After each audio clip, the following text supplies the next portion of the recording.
আসসালামু আলাইকুম প্রিয় দর্শক আজকের পর্বে তৈরি করে দেখাবো বাচ্চাদের জন্য খুবই পুষ্টিকর, স্বাস্থ্যকর ও মজাদার সুজির রেসিপি।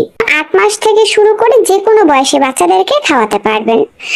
আর অনেক মায়েরাই বুঝতে পারেন না যে বাচ্চাকে সুজি কিভাবে পুষ্টিকর উপায়ে রান্না করে খাওয়াবেন, তো তাদের জন্য ভিডিওটি শুরু থেকে শেষ পর্যন্ত দেখার অনুরোধ রইল। প্রথমেই সরাসরি চলে আসলাম চুলায় একটা প্যানে দিয়ে দিলাম পরিমাণ অনুযায়ী রান্নার তেল। এখানে রান্নার তেলের পরিবর্তে ঘি অথবা বাটারও ব্যবহার করতে পারেন। এরপরে আমি প্যানের মধ্যে বাচ্চার চাহিদা অনুযায়ী পরিমাণ মতন সুজি দিয়ে দিলাম। চুলার আঁচ মিডিয়াম আঁচে রেখে সুজিগুলোকে হালকা বাদামি করে ভেজে নিচ্ছি। যখন সুজি থেকে সুন্দর একটা ফ্লেভার বের হবে এবং কালারটা একটু চেঞ্জ হয়ে আসবে, এই পর্যায়ে সুজি সিদ্ধ হওয়ার জন্য দিয়ে দিব পরিমাণ অনুযায়ী পানি। সুজি সিদ্ধ হতে কিন্তু খুব একটা বেশি সময় লাগে না, তাই আমি এখানে 1.5 কাপ পরিমাণে পানি ব্যবহার করেছি। আর 1 চিমটি লবণ দিয়ে দিলাম স্বাদের জন্য।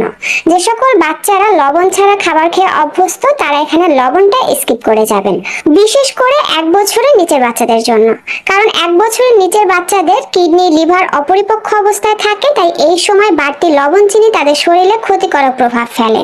ভালো করে নেড়ে চেড়ে আমি ঢাকনা দিয়ে ঢেকে ঢেকে সুজিটাকে রান্না করে নিয়েছি। আর এখন কিন্তু সুজিটা বেশ ভালো করে সিদ্ধ হয়ে গেছে।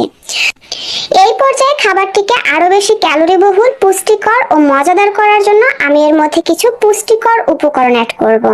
আর তা এখানে আমি মোটামুটি বড় সাইজের 1 পিস মিষ্টি আলুর অর্ধেকটা সিদ্ধ করে নিয়েছি, মিষ্টি আলুর খোসাটা ফেলে দিচ্ছি। আর এখানে নিয়ে নিচ্ছি একটি মুরগির ডিমের কুসুম। ডিমটাকে আমি সিদ্ধ করে কুসুমটাকে আলাদা করে নিয়েছি। এবার কুসুম আর মিষ্টি আলুকে একটা কাঁটা চামচের সাহায্যে খুব ভালো করে ম্যাশ করে নিব।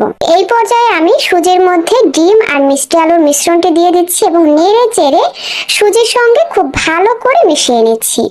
আমি কিছুটা পরিমাণে পানি দিয়ে খাবারটি আরো কিছুটা লিকুইড করে নিচ্ছি, কারণ সুজি জাতীয় খাবারগুলা কিন্তু ঠান্ডা হয়ে গেলে আরো কিছুটা ঘন হয়ে আসে। আর এই তো মিশিয়ে নিয়েছি, আর এখন কিন্তু বাচ্চাকে খাওয়ানোর জন্য একদম রেডি।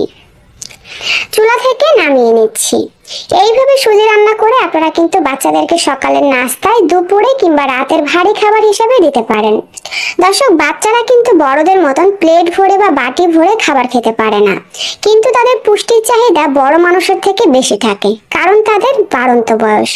এজন্য তাদের খাবারগুলো এমনভাবে তৈরি করতে হবে যেখান থেকে বাচ্চা অল্প খাবারে বেশি পুষ্টি পায়, যেমন এই খাবারটি।